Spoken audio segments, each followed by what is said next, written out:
2024 সালের 31শে মে মালয়েশিয়া সরকার বাংলাদেশ থেকে শ্রমিক নেওয়ার দরজাটি বন্ধ করে দিয়েছিল। অবশ্য তারা অনেকগুলো কারণও বলেছিল যে কি কি কারণে তারা বাংলাদেশ থেকে শ্রমিক নিবে না। এই জন্য অনেকগুলো কারণও বলেছিল মালয়েশিয়া সরকার, এবং বলে মালয়েশিয়ার শ্রমবাজারটি বন্ধ করে দিয়েছিল বাংলাদেশের জন্য। তো এরপরে বাংলাদেশে যখন অন্তর্বর্তী সরকার আসলো, এই সরকারও মালয়েশিয়া সরকারের সাথে এই ব্যাপারে কোনো ফলপ্রসূ উদ্যোগ জোরালোভাবে নিতে পারেনি, যার কারণে অন্তর্বর্তী সরকারের আমলে মালয়েশিয়ার শ্রমবাজারটি বাংলাদেশের পক্ষে খোলা সম্ভব হয়নি। তো তারই ধারাবাহিকতায় বাংলাদেশে যখন আবার নির্বাচনের পর বিএনপি সরকার গঠন করলো, তখন বিএনপির সরকার প্রধান চিন্তা করলো যে মালয়েশিয়ার সাথে এই ব্যাপারে কথা বলে মালয়েশিয়ার শ্রমবাজারটি যদি আবার ওপেন করা যায়, তাহলে বাংলাদেশের অর্থনীতিতে বিরাট একটা লাভবান হওয়া যাবে।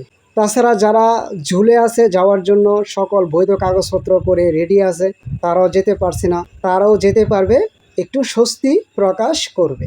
তো এই চিন্তা করে গত 2 মাস আগে বাংলাদেশ সরকার জনাব তারেক রহমান সে মালয়েশিয়ায় সফর করেছে। তো সফর করে মালয়েশিয়ার সরকারের সাথে এই ব্যাপারে জোরালোভাবে খোলামেলা কথা বলেছে।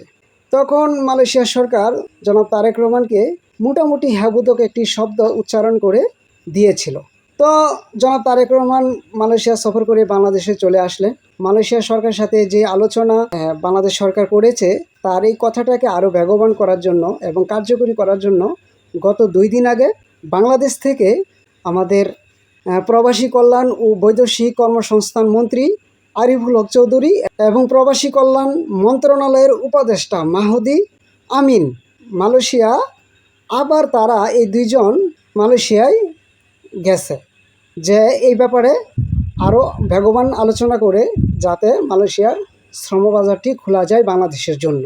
আরিফুল হক চৌধুরী এবং মাহদি আমিন তারা ওই মালয়েশিয়ার সরকারের মানব সম্পদ মন্ত্রী রামাকৃষ্ণ ওনার সাথে এবং এই দপ্তর সংশ্লিষ্ট ওই দেশের আরও উচ্চপদস্থ কর্মকর্তা এবং বাংলাদেশের উচ্চপদস্থ কর্মকর্তাদের নিয়ে একটি খুব রুদ্ধদ্বার একটি বৈঠকের মতো আলোচনা হয়, এবং এই আলোচনার মাধ্যমে মোটামুটি এই আলোচনাটা সফল হয়েছে।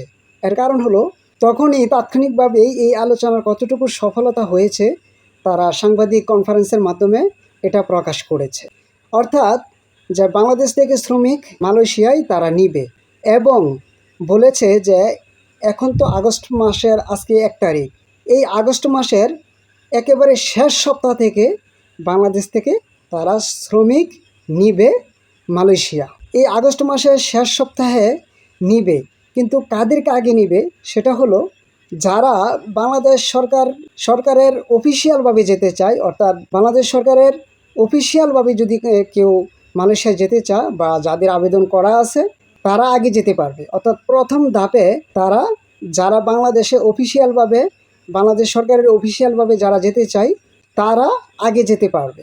তারপরে ধাপে ধাপে তারা সকল শ্রমিককে নিবে যারা আবেদন করে আগেই রেখেছিল। তারপরে এই রুদ্ধদ্বার বৈঠকে আরও আলোচনা হয়েছে যে আগের মতো আর কোনো দুর্নীতি বা কোনো শ্রমিকের কাছ থেকে বেশি টাকা নেওয়া, দালাল চক্র টাকা আত্মসাৎ করা বা ঘোরানো বা কোনো কাগজপত্র আটকে দেওয়া, এই ধরনের কোনো কাজ যাতে কোনো দালাল চক্র না করতে পারে, এই ব্যাপারেও তারা নীতিগত সিদ্ধান্ত নিয়েছে।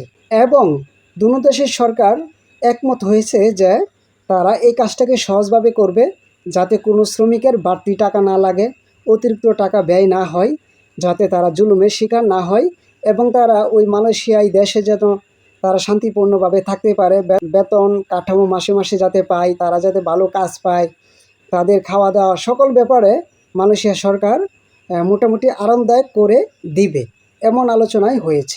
আর তখন এই আলোচনাটুকু শেষ হওয়ার পর বাংলাদেশ থেকে যারা এই প্রবাসী কল্যাণ মন্ত্রণালয় থেকে একজন মন্ত্রী এবং একজন উপদেষ্টা ছিল, তারাও ঘোষণা দিয়েছে যে বাংলাদেশে এসে তারা বাংলাদেশ সরকারের যে প্রশাসন আছে সরকারি, এই প্রশাসনের মাধ্যমে যাতে কোনো দালাল চক্র যাতে কোনো গ্রাহকের কাছ থেকে বা শ্রমিকের কাছ থেকে অতিরিক্ত টাকা না খসাতে পারে বা কোনো অবৈধ লেনদেন করতে না পারে সেই ব্যাপারে, বা অতিরিক্ত টাকা না নিতে পারে সেই ব্যাপারে বাংলাদেশের সরকারি প্রশাসন দিয়ে এগুলো তারা নিজের অ্যাকশনে দমন করবে, যাতে দালাল চক্র কোনো গ্রাহকের বা শ্রমিকের কোনো সমস্যা না করতে পারে।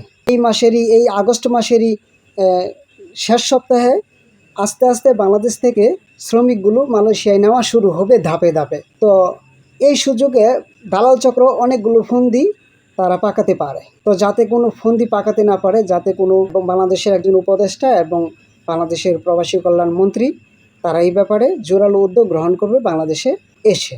তো সব মিলিয়ে বলা যায় যে এখন যারা আবেদন করে রেখেছিল বহুত আগেই, তাদের জন্য বড় একটি সুখবর। কারণ তারা এখন যেহেতু বাংলাদেশ সরকার এবং মালয়েশিয়ার সরকার সম্মিলিতভাবে মালয়েশিয়ার শ্রমবাজারটি খোলা হয়েছে, এই মাসেরই শেষ সপ্তাহ থেকে যাওয়া শুরু করবে।